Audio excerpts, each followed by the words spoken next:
এই দেশকে স্বাবলম্বী করে গেছেন শহীদ রাষ্ট্রপতি জিয়াউর রহমান।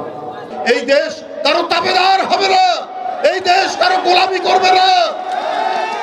আমরা আমাদের দেশ আমরা নিজেরাই পরিচালনা করব। কারো রক্তচক্ষু দেখে আমরা ভয় পাবো না। একটা নিরপেক্ষ ভোট দিতে পারেনি শেখ হাসিনার এই আমলে। তো সুতরাং আমরা যেটা একটা অবাধ, সুষ্ঠু, ইনক্লুসিভ নির্বাচন অনুষ্ঠানের মধ্যে দিয়ে আজকে আমাদের জাতীয় গণতন্ত্র, রাষ্ট্রীয় গণতন্ত্র এবং সমাজে গণতান্ত্রিক চর্চা এবং অনুশীলন যদি আমরা নিশ্চিত করতে পারি, তাহলে সেইটা হবে ছাত্র জনতার, তাদের যে আত্মহুতি, তাদের যে রক্ত ঝরেছে, সেটার কিছুটা মূল্যায়ন হবে, সেইটা কিছুটা নিশ্চিত হবে। গণতন্ত্রের প্রথম শর্ত হচ্ছে যে আমরা প্রাণ খুলে কথা বলবো, নির্ভয়ে কথা বলবো। আমরা পেছন দিকে কোনো গোয়েন্দা পুলিশ অথবা কোনো আইন শৃঙ্খলার বাহিনী আমাদেরকে গ্রেপ্তার করবে না। এইটি যেমন, আরেকটি হচ্ছে আমরা আমাদের পছন্দসই ব্যক্তিকে আমরা ভোট দেব। এই ভোটের নিশ্চয়তা আমাদের দিতে হবে, যেটা 17 বছর মানুষ পায়নি। বন্ধুরা আমার,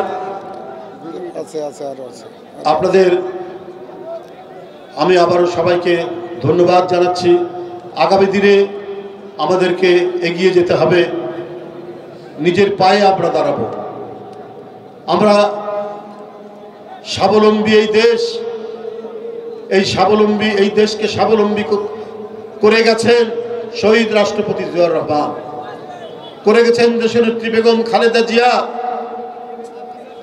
আপনারা জানেন যে সেই যে খাল কাটার বিপ্লব, সেই যে শিক্ষা বিপ্লব জিয়াউর রহমান সৃষ্টি করেছিলেন, তৈরি করেছিলেন, যার মাধ্যমে আজকে এদেশের মানুষ কমপক্ষে একবেলা দুইবেলা খেয়ে পরে পড়তে পারে। ৭৪-এর দুর্ভিক্ষের পদধ্বনি আর শোনা যায় না, ৭৪-এর পুনরাবৃত্তি শোনা যায় না। এই কারণেই যে জিয়াউর রহমান যে খাল কাটার কর্মসূচি করেছিলেন, খাদ্য উৎপাদন দ্বিগুণের যে কর্মসূচি করেছিলেন, সেই দিন থেকে এই দেশ নিজের পায়ে দাঁড়িয়েছে। আমরা সেই সমস্ত অতীতের সোনালী দিনে ফিরতে চাই, আবার নতুন সোনালী দিন আনতে চাই। এই দেশ কারো তাবেদার হবে না, এই দেশ কারো গোলামি করবে না। আমরা আমাদের দেশ আমরা নিজেরাই পরিচালনা করব। কারো রক্তচক্ষু দেখে আমরা ভয় পাবো না। আমাদের দেশের মানুষ 18 কোটি মানুষ, এই 18 কোটি দেশের মানুষকে কেউ কখনো পদানত করে রাখতে পারবে না। আমি আজকে যারা এই জনসমাবেশের আয়োজন করেছেন তাদের সকলকে আন্তরিক শুভেচ্ছা জানাচ্ছি। আমি অধ্যাপক আব্দুল ওয়াহাদের আত্মার মাগফিরাত কামনা করে আমি আমার বক্তব্য শেষ করছি। খোদা হাফেজ। বাংলাদেশ জিন্দাবাদ।